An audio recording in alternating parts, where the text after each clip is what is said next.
CTC Rádio, a rádio oficial de quem investe.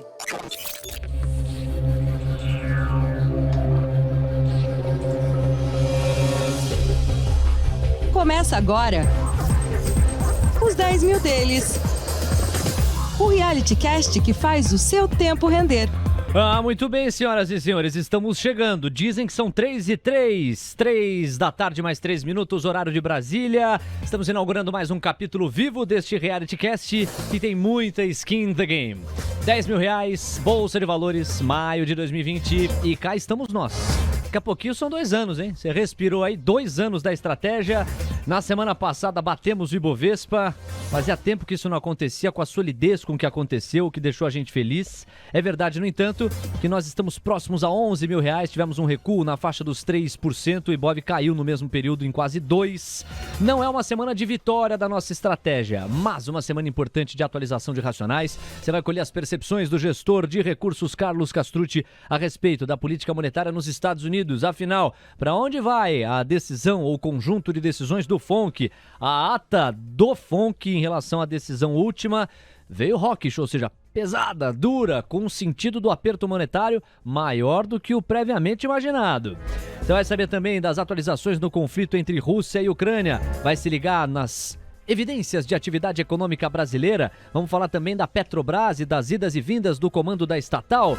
Na tese da semana, vamos falar da carteira como um todo, porque a estratégia foi atualizada, movimentações importantes colocadas e até mesmo hedge proteção com base em S&P fez parte das movimentações. Tudo isso a partir de agora. Comigo, Leonardo Levati, aquele cara curioso que quer entender melhor esse mundo, e Carlos Castrucci, profissional da área, já nas 4 linhas do gramado aqui. Fala aí, Carlão, bem-vindo, boa tarde. Fala, Léo, boa tarde a todos que estão nos acompanhando. Vamos lá para mais um episódio, né? O mercado deu uma virada aí nesses últimos dias e acho que a gente tem bastante coisa para falar. Então, bora trabalhar. 3 e 5, estamos começando mais um capítulo de Os 10 Mil Deles.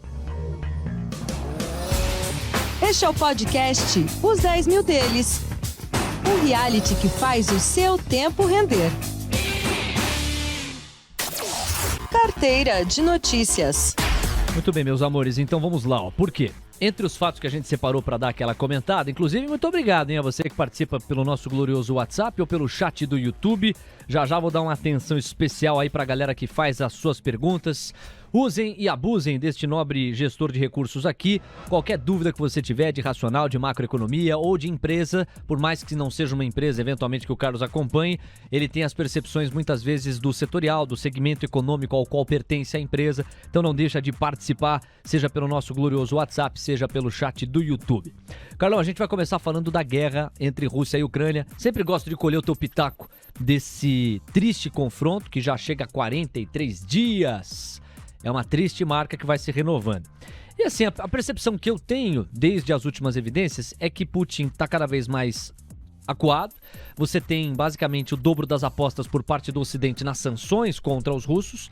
O último tiro dos Estados Unidos gira em torno de um sufocamento para 2 dos maiores bancos privados russos, inclusive para as filhas de Putin. Ou seja, no sentido das sanções, o Ocidente está dobrando a aposta. E até prova em contrário, o Putin está triplicando, porque até aqui ele não avançou muito na perspectiva de arredar o pé. O que houve foi uma retirada de tropas da região central, de Kiev, região em torno de Kiev, mas ao mesmo tempo um fortalecimento na parte leste da Ucrânia, que dá conta de a gente concluir que no fundo o que os russos querem é manter ali o predomínio, a sua presença nessa faixa leste, sabe-se lá para fazer o que depois. Enfim, é um pouquinho disso que está em jogo, mas eu queria colher a sua percepção e os impactos econômicos de mais uma semana de guerra. A gente vê as commodities ainda elevadas, caras, embora no caso do petróleo, pela liberação das reservas, a commodity esteja cotada muito mais próxima dos $100. Eu vou pagar a cotação de momento em instantes do que dos 110, 115 ou 120 de outrora. Fala aí, Carlos.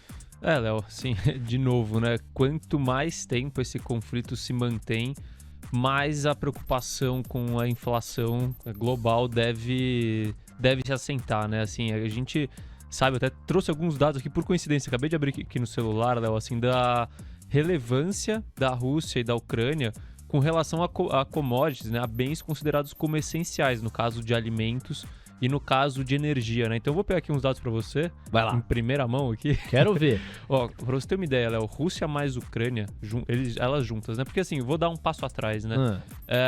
Assim, a gente tem dois fatores que motivam a restrição à oferta dessas commodities, né? O primeiro é o conflito em si, né? Então, os países que estão envolvidos no conflito, eles não conseguem produzir da maneira como eles estão produzindo, Você né? suspendeu a normalidade, Pega né? Não uma tem Ucrânia, como. você acha que alguém tá lá colhendo trigo? Não tá Não colhendo existe trigo, isso, né? é. Tá todo mundo acolhido em casa tentando se proteger desse Sobreviver. conflito ou fugindo do país, né?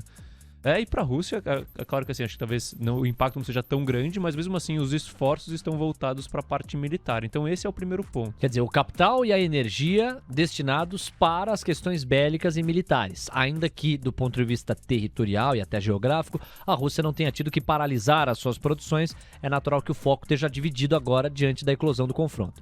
Perfeito. E a segunda questão que entra aí no jogo é a questão das sanções dos países, principalmente as grandes potências do Ocidente, com relação à Rússia, né? Que acaba limitando a compra desses de commodities vindas da Rússia. A gente não fala mais de Ucrânia, mas da Rússia e seus parceiros, como Belarus, por exemplo. E, assim, isso acaba trazendo uma pressão para as commodities também, né? Porque se não vai vir de lá, na verdade, assim, a demanda continua existindo, só não vai vir de lá, vai ter que vir de outra oferta. Então a gente continua com pressão nos preços. Com esses dois cenários colocados, Léo, aí a gente vai para a representatividade desses dois países, né, na questão do comércio global de commodities. Falando de Rússia mais Ucrânia, né, ou seja, o que está sendo impactado pelo conflito em si. Para você ter uma ideia, quase 30% da exportação de trigo global vem de Rússia e Ucrânia. 30%. 20% do milho e 60% do óleo de girassol, que pouca gente fala, mas que está envolvido na receita de grande parte dos produtos industrializados, né? Então, para você pensar só o conflito em si, você está tirando uma oferta muito grande de commodities alimentares do globo, de uma forma geral, e isso é pressão de preço na veia, né? Assim, tem que substituir de algum lugar e não tem como aumentar a produção dessas commodities no curto prazo. A gente depende de safra, depende de expansão de território, cultivado e assim em diante.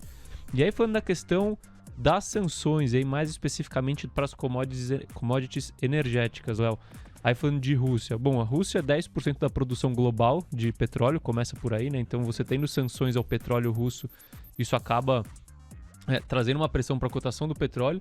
Eu acho que vale só um porém aqui, que pelo que as coisas estão indicando, a China está comprando petróleo russo, né? Então, se a China está comprando de lá, essa produção está escoando e o resto vai para o resto do mundo, né? Então, acho que o impacto acaba não sendo tão grande.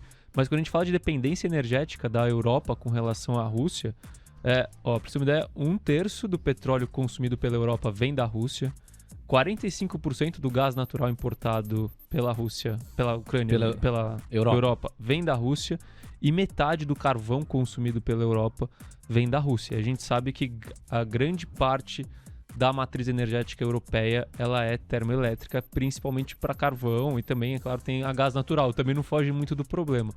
E, bom, assim, energia está envolvida no custo de produção de quase todos os bens, né? Então, nos processos industriais.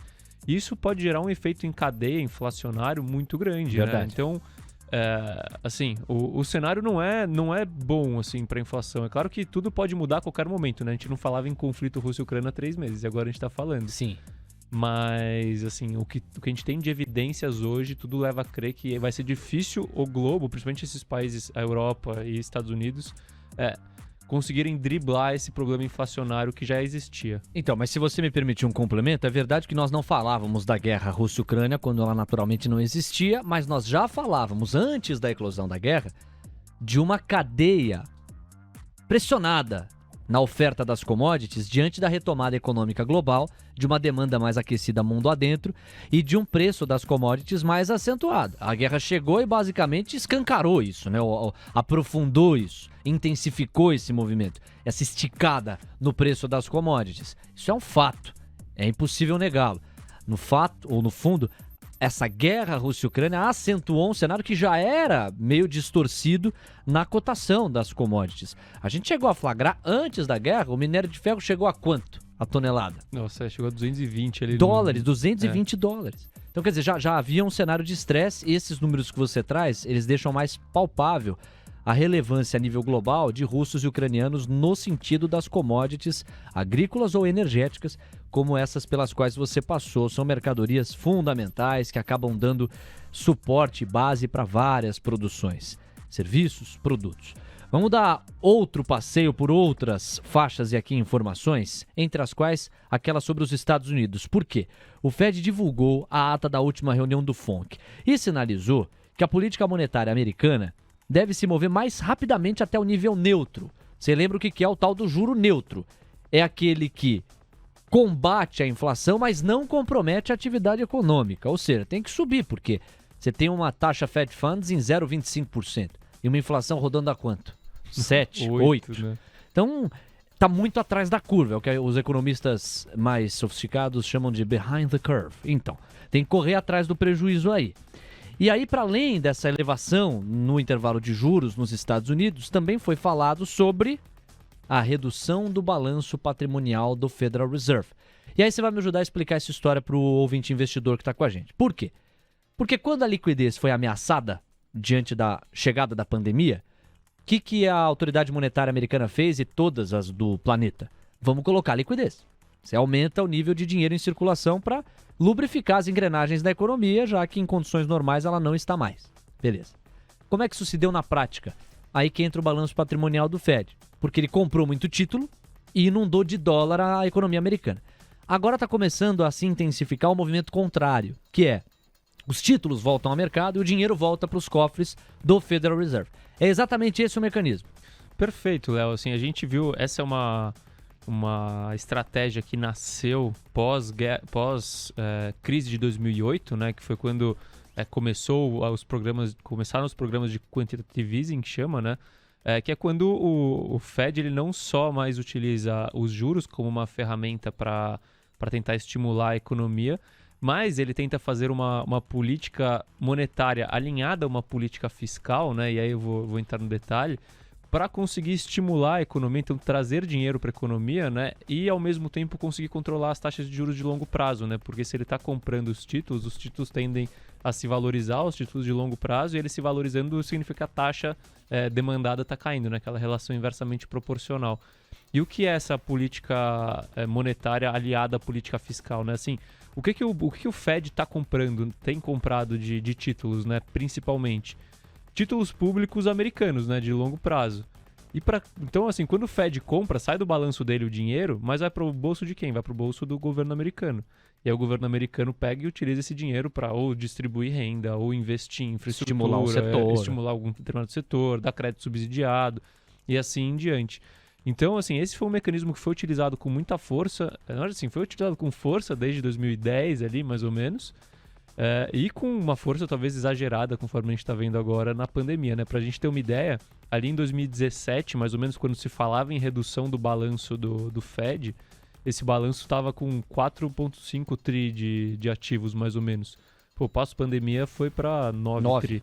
Então você dobrou num período de 3 anos, né? O que você demorou para constituir ali em 7, 8 anos na primeira leva, você constituiu em 1 ano depois na pandemia, né? Então a injeção de liquidez realmente foi muito forte. Exato. Agora uma dúvida de mecanismo mesmo que eu tenho é a seguinte. Você falou, o Federal Reserve foi lá e comprou títulos de dívida do governo americano e, portanto, deu dinheiro para o governo americano em troca da posse do título. Quando a gente fala de uma redução como de 95 bilhões de dólares por mês, são 9 trilhões de dólares o tamanho total do balanço do Federal Reserve. E agora, a cada mês, 95 bilhões de dólares serão, de dinheiro, certo? Serão reintroduzidos no balanço patrimonial do Fed e esse título é devolvido para o governo americano, é isso? Não tem como devolver o título, né? Se ele não venceu ainda, assim, você tem algumas possibilidades, vai pro secundário? De duas uma. Ou são títulos vencendo, né? Que estão vencendo e aí só não aporta de novo, então sai do balanço, né? Vira dinheiro. Então imagina que você... Vou trazer um exemplo para uma pessoa física. Você comprou um CDB com prazo de 2 anos. Deu 2 anos, se você não comprar outro, aquele dinheiro vai para sua conta. Então, isso entra na conta aqui também, né? São títulos que estão vencendo e esse dinheiro não vai voltar pro bolso do governo americano. E as duas outras possibilidades são ou o governo americano recompra esses títulos, que é pouco provável, ou o Fed tenta fazer isso num ritmo em que os institucionais ou qualquer outro investidor absorva isso no mercado secundário, conforme você comentou, entendeu? Então eles são a ponta vendedora no mercado secundário de títulos públicos e de MBS, né, de títulos de hipoteca. Te surpreendeu o tom da ata do FONC e os próximos passos sugeridos pelo documento para a condução da política monetária? Léo, assim, claro que falando de expectativa do que eles iriam fazer versus a realidade do que eles fizeram. Sim, surpreendeu levemente, né? Dá pra gente dizer assim, foi um pouco mais hawkish do que o mercado esperava. Agora sim, dizendo com o que que eu acredito que precisa ser feito, assim, o que ainda é tímido. Não que precisa ser feito, mas que eu acredito que deve acontecer. Eu acho que assim ainda tá dovish, entendeu? Eu tô assim realmente. Bom, quem me conhece sabe que eu sou um cara normalmente otimista, né? Então, quando eu fico um pouco pessimista, eu já fico muito preocupado, entendeu? E essa questão da inflação hoje em dia e desse juro real extremamente negativo nos Estados Unidos, que é o que a gente está vendo hoje, né? Assim, isso não... Eu fico pessimista, sabe? Eu acho que a assimetria está muito desfavorável, assim... a gente está falando em um juro de 10 anos de 2,6 agora, mais ou menos. Pô, sim, com uma inflação de 8, né? Se os juros for para 4, por exemplo, o juro de longo prazo, a gente ainda está teoricamente, com um juro real negativo falando de longo prazo, né? Claro que assim, o que influencia principalmente juro real, falando hoje em dia, é o Fed Funds, né? Mas que o Fed Funds vá a 4 e a curva fique flat. Cara, você está falando assim, de um aumento aí ali de 4 pontos base, entrando para um 4 cenário... pontos percentuais. 4 pontos percentuais, desculpa. Entrando para um cenário de juros que a gente não vê há muito tempo e com os títulos americanos, né, as ações americanas ou de países desenvolvidos, negociando a perfeição, assim, né? Então, price to perfection, que a gente fala. Então, uma surpresa negativa de juros lá, o que não é já improvável, assim... pode trazer um impacto grande para o mercado e um pânico, de certa forma, né? Eu acho que, assim, só para concluir aqui, claro. Léo, eu imagino, assim, de novo, aquelas teorias da minha cabeça que pode não ser verdade, mas estão fundamentadas aqui, é que o Fed está consciente disso e ele está tentando soltar conta-gotas, entendeu? Então, cada vez que também leio por aí. Eles estão ficando um pouquinho mais hawkish, tentando ajustar devagarzinho para não trazer um impacto muito grande, porque eu não acredito que os juros vai até 2,5, que é o neutro. Eu acho que ele passa. A minha leitura vai muito em linha com a tua, Carlos, como quem vive a cobertura de todo dia. É como se o Federal Reserve tivesse noção do tamanho do monstro que ele tem para enfrentar, tivesse noção do quanto que o tamanho dele tá bem pequenininho perto do monstro que ele tem para enfrentar, mas ao mesmo tempo e de outro lado, também consciente de que ele tem que evitar qualquer soluço mais brusco do mercado. Então ele vai aumentando a dosagem de pouquinho em pouquinho, meio que pavimentando o terreno, né? É do jogo. São 3h21, papo tá ótimo aqui, vamos dar uma sequência agora pra gente falar de bolsas americanas. A minha pergunta é rápida para você. Você acredita que venha a acontecer em breve uma grande correção, sobretudo no caso do Nasdaq, diante dessa postura mais hawkish e dessa subida iminente dos juros para patamares que a gente ainda não consegue cravar quais seriam? Porque esse é o grande ponto, né? Até que faixa de porcentagem vai subir o intervalo de juros na economia dos Estados Unidos? Não sabemos. Assim, eu vou falar do S&P já de forma geral, que eu não tenho os números de Nasdaq aqui, mas é claro que assim, tudo que eu falar para S&P, tudo mais constante, ou seja, é que eu tô falando, eu tô mexendo só no prêmio de risco e no quanto tá de preço por lucro dos índices hoje, sem falar do potencial crescimento de lucro. Assim. Então, Sim. assim, por um lado, o Nasdaq é mais caro do que o S&P, né? Só que, assim, eu imagino que, vamos supor que a política monetária leve a gente a um ponto de recessão econômica global por algum período. Assim, com certeza as empresas mais, as do S&P, ligadas à economia real. Eu diria assim, Sim. Elas vão sofrer, assim, a grande parte delas. Agora, um Facebook, será que ele sofre numa crise econômica ou será que ele continua com o seu faturamento? Será que as pessoas não vão continuar utilizando o Facebook? Uma Amazon com a sua AWS, é claro que tem a parte do varejo, mas será que as empresas vão descontratar a AWS, que é algo que é cada vez mais fundamental? Mas para tabelar contigo, a minha resposta tende a ser não. Ou seja, essas empresas, essas companhias, esses papéis, sob esse sentido da relevância e do papel dos seus serviços, não devem sofrer tanto nessa perspectiva. Mas aí tem um outro lado. Costuma-se dizer que empresas tecnológicas queimam muito caixa, se expõem a dívidas de longo prazo e aí apanham na perspectiva de elevação dos juros. Nem por esse ângulo seria possível prever um Nasdaq sofrendo mais, porque quando há elevação dos juros, na cobertura diária aqui, eu vejo que o Nasdaq futuro, quando estamos falando do pré-mercado, costuma apanhar mais. Não, perfeito. Assim,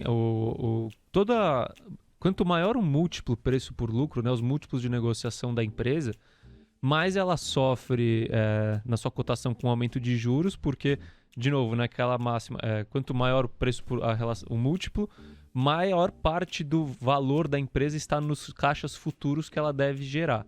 E como esses caixas são descontados a uma taxa de desconto que envolve o prêmio de risco mais a taxa livre de risco, que no caso é o Treasury de 10 anos, por exemplo, com essa taxa aumentando, esses fluxos de caixa ficam menores para hoje, então elas acabam sofrendo um impacto maior do que uma empresa que está com todo o seu valor no presente, praticamente, como é um caso de uma empresa que negocia 5 vezes o lucro, 6 vezes o lucro. Múltiplos entendeu? bem menores. Então, sim, nesse aspecto, as empresas de tecnologia sofrem mais, ou seja, no curto prazo sofrem mais.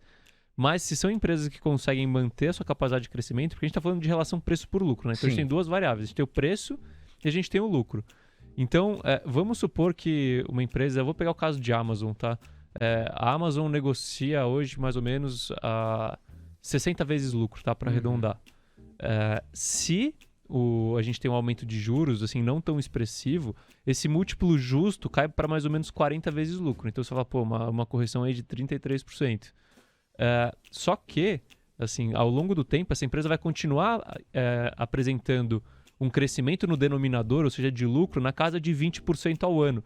Então, quando você fala de um espaço longo de tempo, assim, no curto prazo, essa empresa sofre mais, porque tem a correção de múltiplo, mas como ela consegue continuar entregando crescimento de lucro de 2 dígitos, esse impacto negativo da compressão de múltiplo, que a gente chama, ele é diluído ao longo do tempo, que vai cada vez mais importar o quanto a empresa está crescendo o seu lucro ao longo do tempo. Deu para entender? Deu para entender. Agora, uma outra pergunta que me ocorre é justamente aquele risco que a gente vem alertando aqui nesse podcast há algum tempo, que é essa enxurrada de liquidez acabou inchando muito papel, inclusive aqueles que não teriam um valor agregado que sustentasse esse fluxo de compra que veio.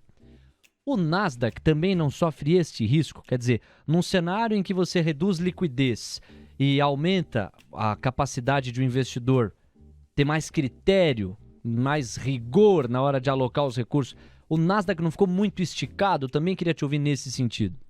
Léo, sim, é claro que tem isso, porque as empresas que mais ficaram, com expectativas altas demais sobre o seu futuro foram empresas tecnológicas. Essas empresas acabam indo para o Nasdaq, né? Só que o que a gente tem que lembrar é que o Nasdaq que eu estou falando é o Nasdaq 100, né? O que é o Nasdaq 100? São as 100 maiores empresas negociadas na bolsa de Nasdaq.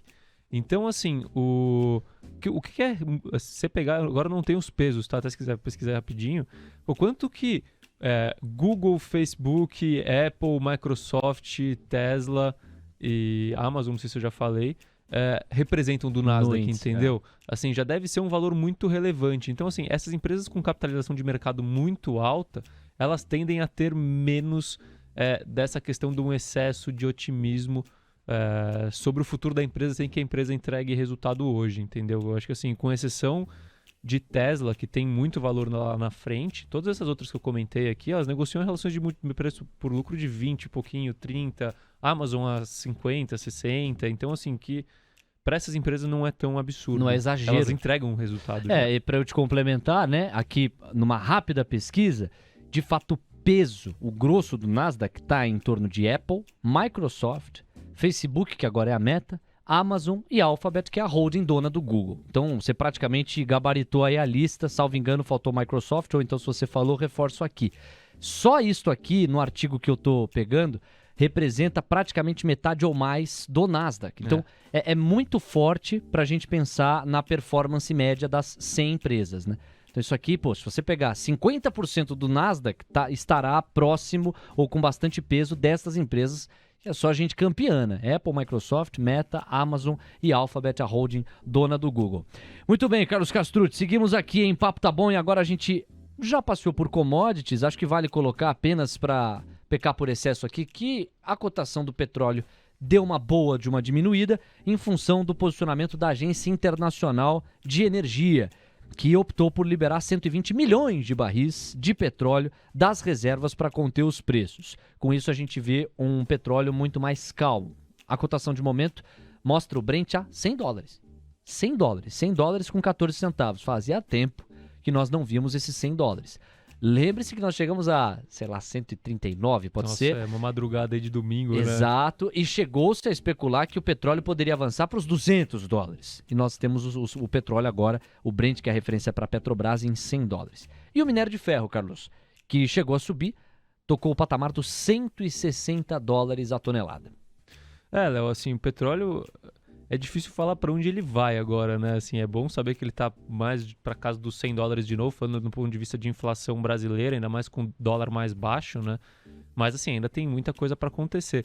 Mas vale de novo aquela questão que eu sempre tento trazer aqui, né? É tentar, ao invés de só prever para onde vai, assim, quais são as forças que estão jogando para cada lado, né? E aí, de novo, é a mesma situação da pandemia. A inflação é um problema comum. Eu tô pessimista com a inflação, mas é um problema comum global. E quando a gente fala de petróleo, idem. Então, é muita gente muito grande, né? Eu tô falando de governos jogando e tentando buscar soluções para conter a inflação e, no caso do petróleo, conter o preço do petróleo, né? Então, assim, é um cenário que é muito difícil de você prever para onde vai, né? Mais uma simetria que favorece mais a queda do que a apreciação. Perfeito, Agora, Carlos, no chat do YouTube aqui, deixa eu mandar um grande abraço pro Felipe Pontes, que sempre acompanha fielmente aqui os nossos capítulos. O Rodrigo Milan também tá por aqui. Ele até faz uma pergunta, que eu já sei a resposta com base no racional que se apoiou nesse episódio e mesmo em outros. Ele diz, diante do aumento de juros para conter a inflação, é exagero enxergar uma pequena recessão a curto prazo? É aquela história, Rodrigo, a expectativa do mercado já sugere que vai haver uma recessão, sobretudo quando você nota a inversão na curva, com base nos yields, porque os títulos de 2 anos, eles estão remunerando mais do que os de 10 anos, a gente chegou a ver essa inversão em alguns momentos, isso sugere que o mercado está enxergando esse resultado. O Carlos costuma alertar que a gente precisa das evidências de atividade econômica para de fato chancelar se há recessão ou não, mas que a expectativa do mercado está envergando para lá, tá, né, Carlos? Perfeito, Léo, assim, mas... Você vê que a expectativa e a trajetória por exemplo, do Fed, elas não estão conversando, né? Porque, assim, para você levar uma recessão econômica, o juro a 2,5 não vai levar os Estados Unidos para uma recessão econômica. O que leva os Estados Unidos para uma potencial recessão é um juros para 4, 3,5, 4, né? Assim, abaixo disso, é um juros baixo ainda, né? Então, assim... Te parece discrepante? Né? Tá discrepante. Eu acredito que se o Fed não levar os juros até esses 3,5, 4, a gente não vai ver recessão. Mas se precisar levar, talvez até uns 5 e manter por um período longo, né? Se essa inflação não arrefecer, aí sim a gente pode ver uma recessão técnica, né? Tem vários pontos que podem acontecer. O Fábio Luiz Araújo também está por aqui, manda um boa tarde. E eu quero mandar um glorioso abraço aqui para o Nelson Moraes. Ele pergunta se BRF estaria no seu radar ou se você acompanha o setor. E também ele ficou curioso aqui com a participação de mais tarde do Sanita na programação da TC Rádio. Mas você especificamente chega a acompanhar o segmento das proteínas? Eu não invisto no segmento de proteínas, né? Mas assim, o que eu posso dizer é que quando a gente fala de BRF, é uma empresa que passa por dificuldade há algum tempo já, né? Assim, de dificuldade para engrenar. E o cenário hoje ele não é positivo para a BRF porque um dos principais insumos que ele utiliza é o milho, né? E o milho está subindo muito. Eles usam milho para alimentar a galinha, o frango, né? E assim em diante. Então, assim, o cenário continua um pouco complexo. É uma empresa que tem um endividamento alto e quando você pega um aumento de juros acaba impactando.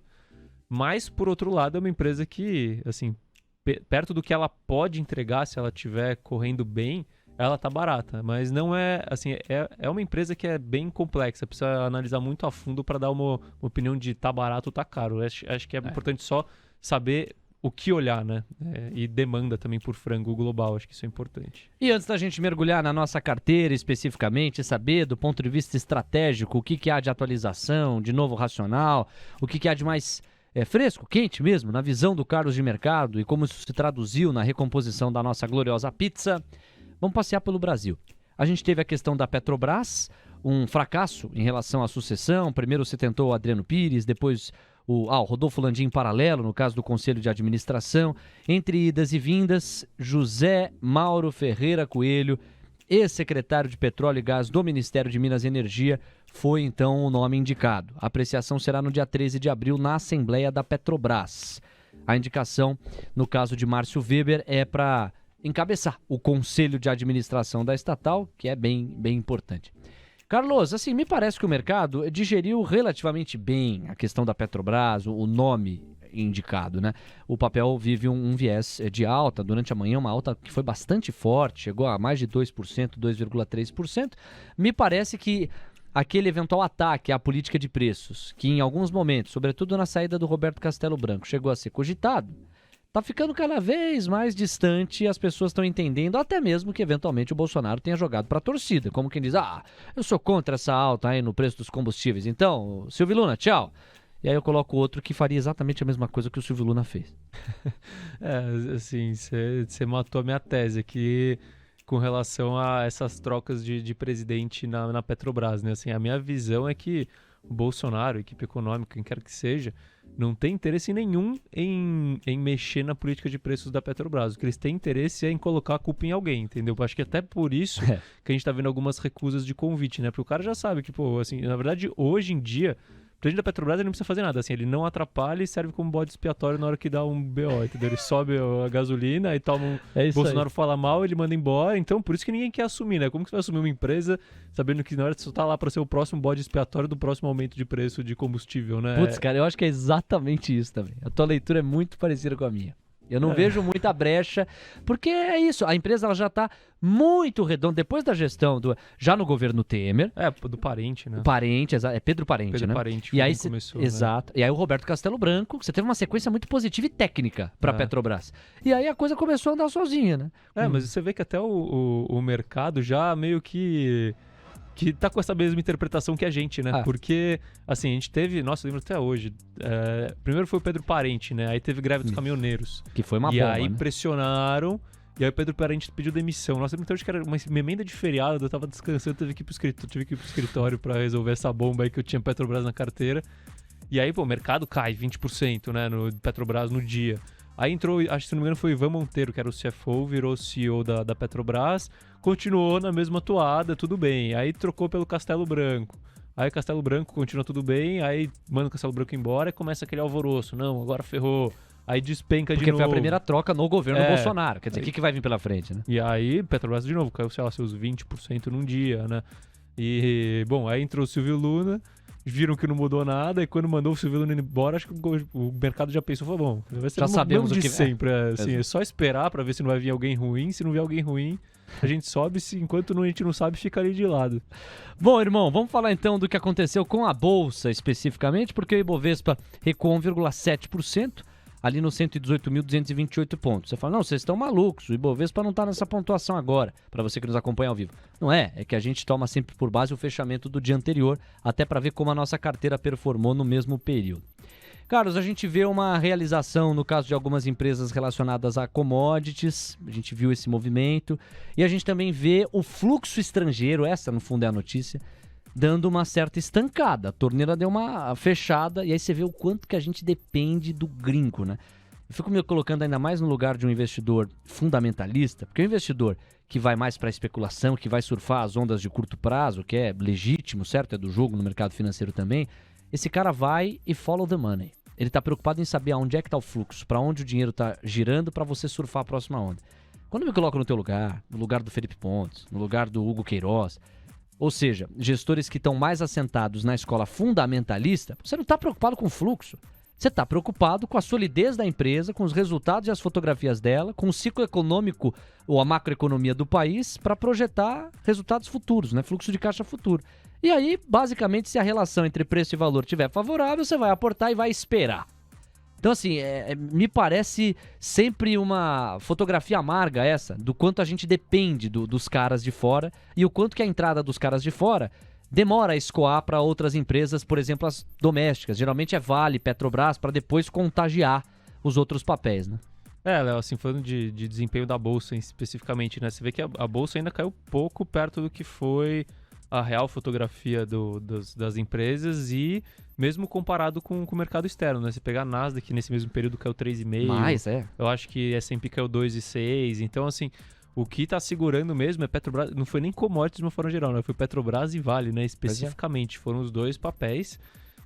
E falando dessa diferença, né, para o fundamentalista, eu acho que a grande questão é, sim, o fluxo ele impacta no curto prazo e isso acaba deixando o preço e o valor destoando pode deixar destoando por algum tempo, né, assim, mas quando uma tese ela se consolida, aí não tem jeito, o fluxo vem, entendeu? Eu vou até pegar nem uma tese que se consolidou, mas que o papel está sendo enxergado... Cogna?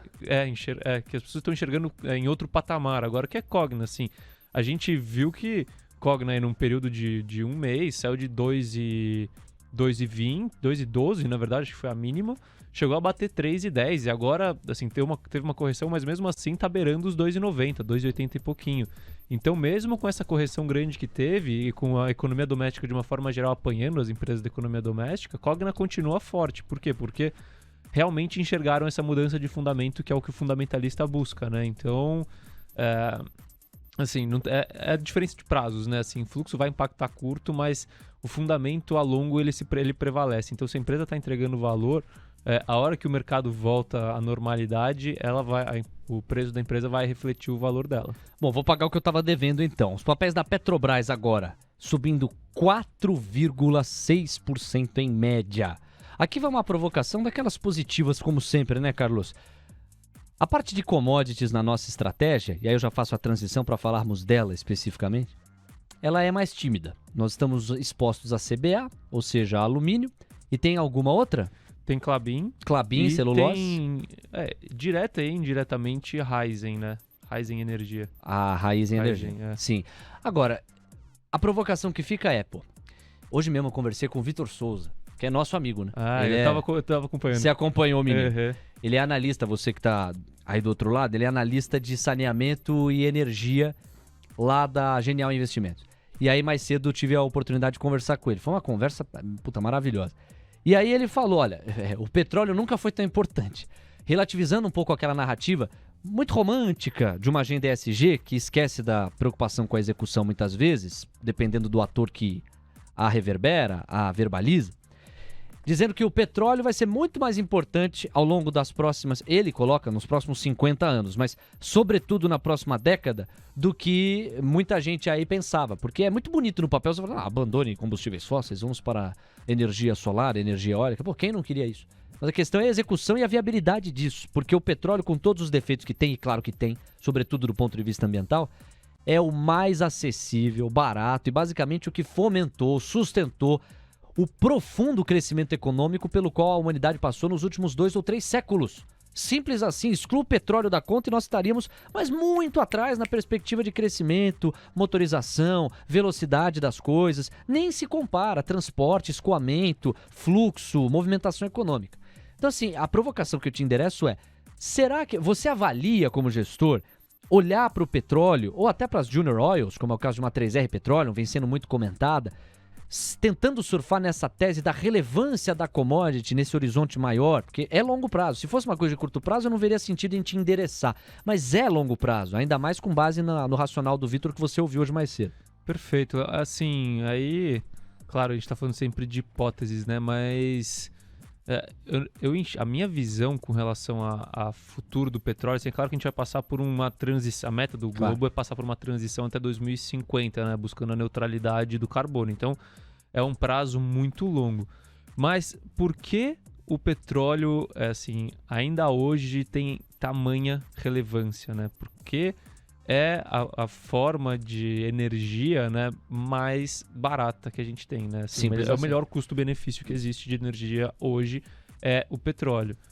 Só que o petróleo não tá mais a 40, 50 dólares, entendeu? O petróleo tá tá a 100 dólares.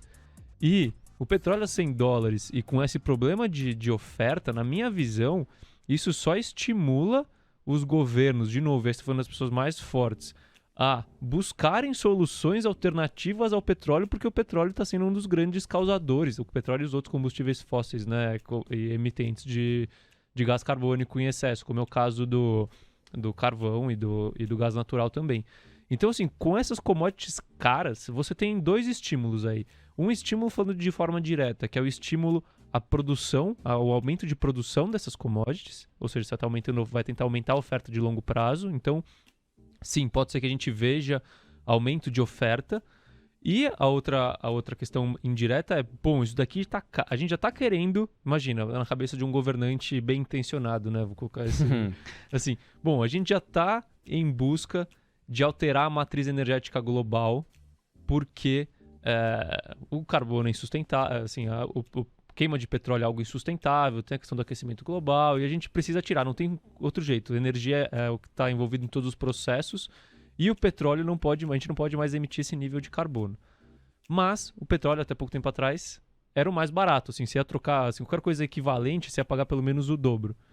Aí agora você já está com um petróleo caro, querendo reduzir o consumo de petróleo e com as outras soluções começando a ficar mais competitivas no ponto de vista de preço, entendeu?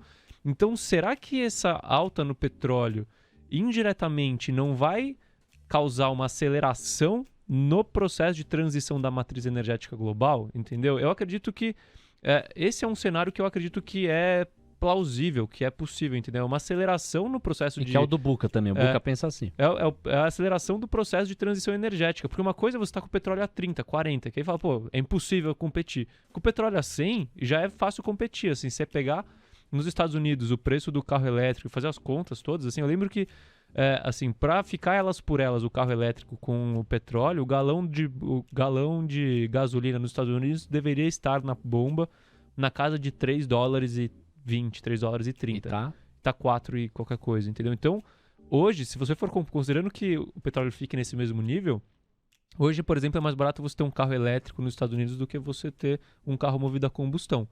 Então, assim, eu não sou tão otimista com relação à tese de petróleo para o longo prazo, entendeu? Porque são duas forças jogando contra o preço do petróleo. E aí você pega quem já está no mercado hoje, está surfando bem com um preço a 100, mas você tem de um lado uma pressão na demanda e do outro lado uma pressão por aumento da oferta para reduzir o preço do petróleo. Então, para quem está no mercado hoje, lendo a longo prazo, com esse petróleo a $100, eu não sou otimista com essa tese. E aí, até, poxa, é legal, porque me parece um certo contraponto à visão do Vitor. Posso colocar assim? Não, é um contraponto. É um contraponto. Claro, é uma leitura de cenário potencial possível, mas Claro, mas complementa muito a história aqui, porque é bacana. E o teu ângulo, ele também tem base, quer dizer, o Buca endossa uma visão parecida. Assim, é impossível deixar de reconhecer o quanto que a atual cotação do petróleo não está acelerando a diversidade de matriz energética, né? Ou a pluralidade das matrizes energéticas. Boa! Rapaz, são 15 para as 4. Deixa eu mandar um abraço aqui pro Arley Pires. Ele tá escrevendo aqui, ó. Tô ligado em vocês direto de Nova York. Aí sim. Por favor, me fale da possível retaliação à Rússia, ou da Rússia, por ter sido banida do Conselho da ONU. O mercado acha que a guerra já está precificada? Bom, vamos colocar todo mundo na mesma página. Primeiro, registrar que a Assembleia Geral das Nações Unidas suspendeu nesta quinta a Rússia do Conselho de Direitos Humanos. O motivo da suspensão passa por relatos de, abrindo aspas, violações e abusos grosseiros e sistemáticos de direitos humanos, eu fecho aspas, por tropas russas invasoras na Ucrânia. Os Estados Unidos anunciaram que pediram a suspensão da Rússia depois que a Ucrânia acusou tropas russas de matar centenas de civis na cidade de Bucha. Essas imagens rodaram o mundo.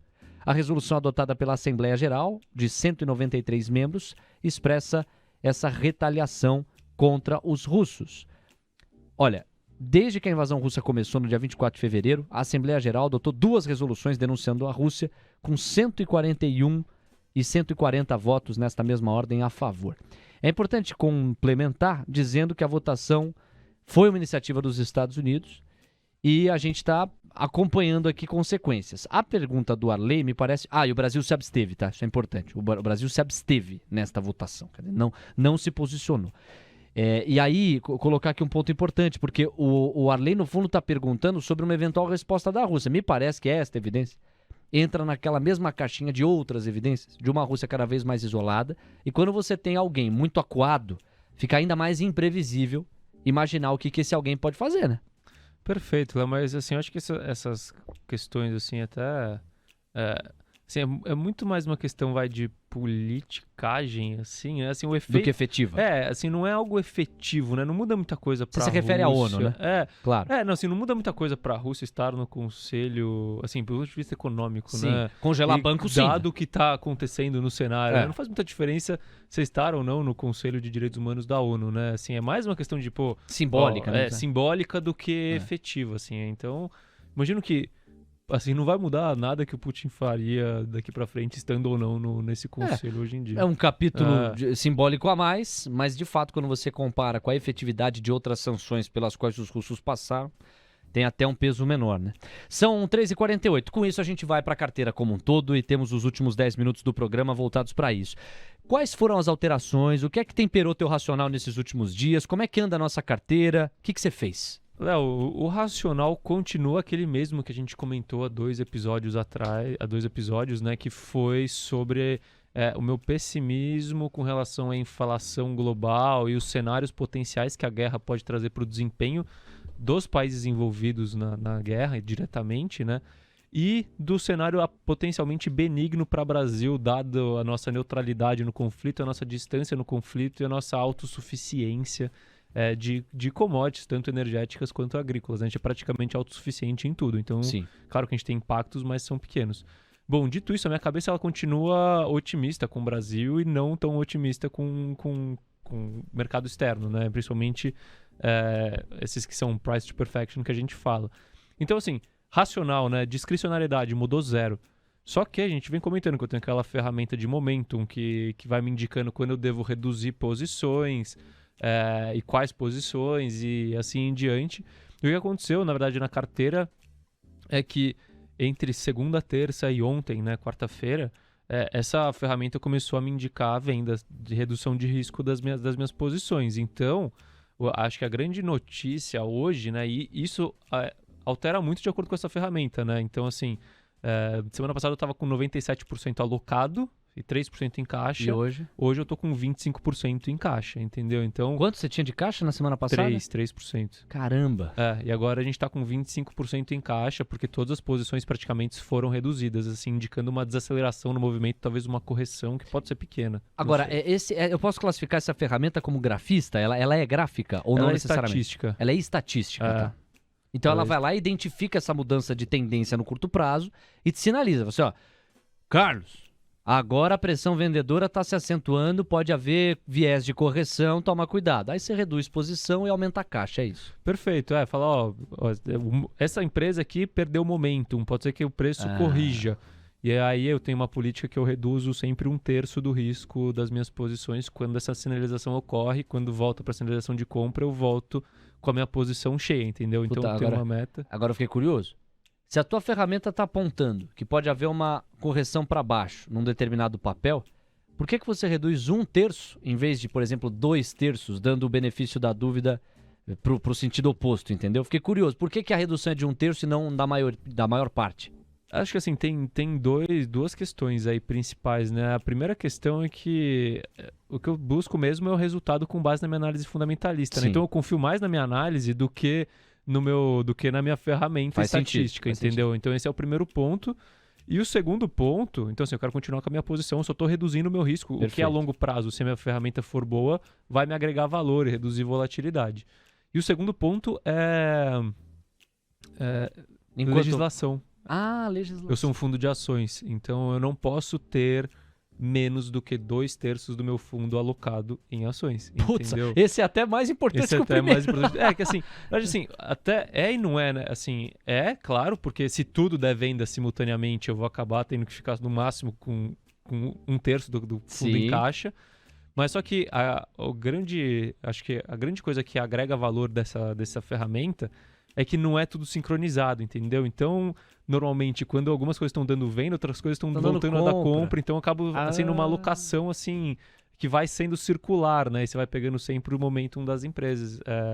Então, assim, é claro que as duas coisas pesam, né? E acho que o último ponto que vale é que você falou no começo do episódio, é que eu tô com um hedge pequeno em S&P, né? Então, exato. Eu vendi S&P futuro também. Assim, eu já estava com essa ideia de fazer um hedge em S&P. Por quê, né? E aí falando de novo do cenário e do price to perfection, né? Se você olhar o S&P hoje, ele está com uma relação preço por lucro de 25, tá? Então 25 vezes. Se você faz a conta inversa, isso significa que você tem um earnings yield, ou seja, um lucro por ação de 4%, tá? Então estou trazendo a conta aqui para você. 4% ao ano de earnings yield. A longo prazo, quanto que tende a crescer o lucro das empresas de um país, né? Que é no caso do S&P. A mesma coisa que o PIB do país. Então, Sim, eu coloquei então coloca como 2,5, tá? Então, você tem ali 4% de lucro hoje, mais 2,5% de crescimento. E olhando para a taxa de desconto, né? Então, assim, o que é a taxa de desconto? Vai ser a taxa de juros de longo prazo mais o prêmio de risco para você investir em ações. Um prêmio de risco espremido no S&P seria um prêmio de risco de 4%. Tá? Puta, que já equivale ao... Né? De 4%. E qual que é o juro longo hoje? 2,5%. Sim, 10 anos tá assim. Então, quando você olha, tá assim, o 4 mais o 2,5 de cima, né, do earnings yield mais o crescimento, e você divide pelo prêmio de risco mais a taxa livre de risco de 2,5, que dá 6,5 também, né? Dá 0 a 0. Então fica no 0 a 0, ou seja, tá bem precificado o S&P hoje. Só que o que acontece? Eu não acredito que o juro vai ficar em 2,5, né? Eu espero, tem mais probabilidade do juro ir mais para cima do que do juro voltar para baixo, eu imagino. Ainda mais com a inflação a 8. Desenhando. E aí você faz uma análise de sensibilidade. Então, se o juro de longo prazo, ao invés de for de 2,5 para 3,5, o que acontece? Essa relação já está desequilibrada. Para você equilibrar essa relação, que eu te falei no começo, a relação preço por lucro do S&P tem que cair para 20 vezes. Caindo para 20 vezes, os preços têm que corrigir 20%. Se, por exemplo, essa taxa de juros vai para 4,5%, que, claro que hoje parece esdrúxulo, mas eu não acho impossível, ainda mais que a gente está com uma inflação de 8% e que tende a persistir, essa relação preço por lucro tem que ir para 16,67%, né? Ou seja, uma queda de 1/3 nos preços, de 33% nos preços.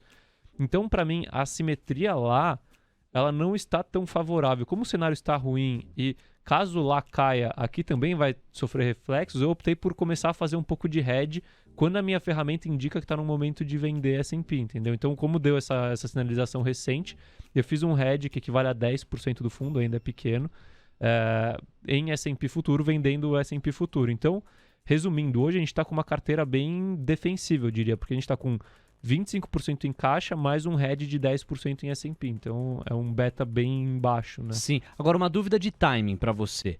Você está apostando numa perspectiva de juros que transcenda os 2,5% ao longo do ano. Mas você já está montado nessa posição de hedge, ou seja, hoje. Você está estimando que o mercado se antecipe com base na próxima decisão de juros em maio? Léo, aí assim, questão de timing, é o que eu falo, eu não sei, é o que a minha ferramenta indica, entendeu? Sim. E a ferramenta indicou que tá num momento com potencial correção do S&P, então eu falei, bom, eu já tenho essa tese, agora. Essa simetria, assim, pode ser que seja uma correção de 5%, depois volte a dar um sinal de compra e aí eu vou liquidar meu hedge. A grande questão é, sempre que enquanto esse cenário se mantiver, né, sempre que eu tiver uma indicação de potencial venda e queda do S&P, eu vou montar esse meu hedge, porque eu não sei quando vai acontecer essa correção, mas se esse cenário se concretizar de um juro maior do que o que o mercado espera de longo prazo, isso vai acontecer em algum momento, entendeu? E aí eu vou estar protegido. Perfeito. Porque a minha pergunta ela toma por base exatamente esse racional de os juros romperem 2,5%. Mas, poxa, se os juros estão em 0,25%, até romper 2,5%, nós estamos falando de lá na frente. Mas eu estou falando de juro de longo prazo, 10 anos. Então hoje já está em 2,5%, né? Ah, perfeito. Então hoje perfeito. já está em 2,5%. Já está se baseando no termômetro do 10-year yields. Isso. Perfeito. Aí já, de fato, né? Já está ali na fotografia muito mais concreto do que para quanto que o Fed vai conduzindo ao longo ainda de 2022. Meu caro, são 3h56, nós estamos na reta final. Traga aí mais um complemento então no desenho da carteira. Teve a novidade de mais caixa, com base na ferramenta, 25% em caixa. Teve a novidade do hedge, com base no S&P. Você está vendido em S&P, quer dizer, corrigindo lá, a gente se beneficia aqui, porque você está apostando justamente nesse cenário. Teve alguma outra movimentação relevante? Relevante foi mais essa redução de risco, né? Então hoje, se você pegar a distribuição geográfica da carteira, né? Tirando o caixa, que são 25% e 2% do ouro, a gente está com 8% em Estados Unidos e 65% em Brasil, né? Quase todas as minhas posições estão reduzidas, com exceção de algumas que parecem que estão para precisar serem reduzidas também, que são Ambipar, MRV, Sanepar E Cogna, que continua forte, né? Deixa eu falar dela, porque é o seguinte, eu acho que essa deve ser a tua alegria como gestor, né? Acho que essa é a tua nota 10, assim. Ela, às vezes vai demorar pra vir, mas quando vem, te dá um puta de um orgulho. Porque os papéis da Cogna, com base nos últimos 3 meses, se fosse só o mês de março, já veríamos uma baita de uma variação percentual. Mas como março acabou, estamos em abril, eu vou olhar aqui para a coluna dos 3 meses. São 34% de alta. Que é o que você falou aqui ao longo do episódio. Quer dizer, quando o mercado enxerga, quando realmente vê o valor que você como gestor viu lá atrás, aí você tem fluxo. E a entrada em Cogna foi muito boa, né? Você conseguiu entrar num preço mais razoável, interessante. Agora os papéis já estão em 2,87. Poxa, era questão de semanas atrás, a gente estava com esse papel a 2,10, 2,15, não era aí? Eu até tava brincando esses dias que teve um grupo de amigos lá que eu falei, ó, de olho em Cogna, hein, é o papel do ano. Me zoaram pra caramba, esse é o resultado. Eu falei, ó, me aguarde, me aguarde. Chego lá. Carlos, tempo voou, estamos chegando à reta final aqui dos seus 10 mil deles. Os 10 mil deles. O reality cast que faz o seu tempo render. Os 10 mil deles. Muito bem, quero agradecer muito a sua audiência, o carinho da sua companhia, você que esteve conosco em mais um capítulo vivo aqui do Reality Cast Os 10 Mil Deles. Esperamos que na semana que vem a gente possa ver a nossa carteira batendo o Ibovespa, mas aquela história, a preocupação maior com a perspectiva de longo prazo, que é aquela que norteia o gestor Carlos Castrucci, inclusive ainda dá tempo de você acompanhar melhor o trabalho que ele encabeça na Roa Asset Management, é a gestora pela qual ele orquestra a estratégia que detalha aqui semana a semana. Basta você mirar a câmera do seu celular para este nobre QR Code que aparece no canto inferior esquerdo da sua tela. Carlos, muito obrigado, um abração para o senhor e até semana que vem. Não! Pegadinha. Semana que vem, não, sim, eu que tô louco. Tava achando que já era Tiradentes. Não, quinta que vem a gente vem, né? Quinta que vem a gente vem. Na outra que é Tiradentes. Quer me dar férias, chefe, se quiser? A gente, não, nem que eu quisesse. Então a gente vai vir, é claro que viremos no dia 14, dia 21 não, dia 21 é Tiradentes. Tchau, Carlos, um abraço, até mais. Valeu, obrigado, Léo, obrigado a todos que estavam presentes e semana que vem estamos de volta, então o chefe não liberou. É isso, um abraço. Também não fui liberado, não. Valeu, Carlão, um abração pra você. E você que tá ao vivo na TC Rádio, segue com a gente, porque vem aí Gabriel Medina, Mariana Galvão, Diego Kerber e todo o time do seu Expresso da Tarde pra dar sequência à cobertura do pregão. Um abraço, tchau. Termina aqui mais um episódio de Os 10 Mil Deles. O reality cast que faz o seu tempo render. Disclaimer. As opiniões dadas pelo gestor de recursos Carlos Castrucci sobre empresas de capital aberto e demais ativos financeiros investidos por ele podem configurar conflito de interesse com você, ouvinte. Deste modo, reflita sobre a precisão e a validade dessas opiniões a partir dos seus próprios critérios. Além disso, qualquer comentário sobre investimentos reflete única e exclusivamente a opinião do Carlos. Não se trata de qualquer recomendação de investimento. Ressaltamos ainda que a participação dele não tem como objetivo a venda dos serviços da Roa Asset Management, empresa da qual é sócio e por onde realiza os investimentos dos R$10 mil iniciais do projeto. O investimento destes recursos vem sendo realizado pelo Carlos da mesma forma como são investidos os recursos dos clientes da Roa. O projeto Os 10 Mil Deles persegue as melhores práticas mundiais para o mercado financeiro na atuação de Carlos como gestor de recursos. Assim, ele não vai comunicar alterações na estratégia de investimentos antes de executá-las para os próprios clientes.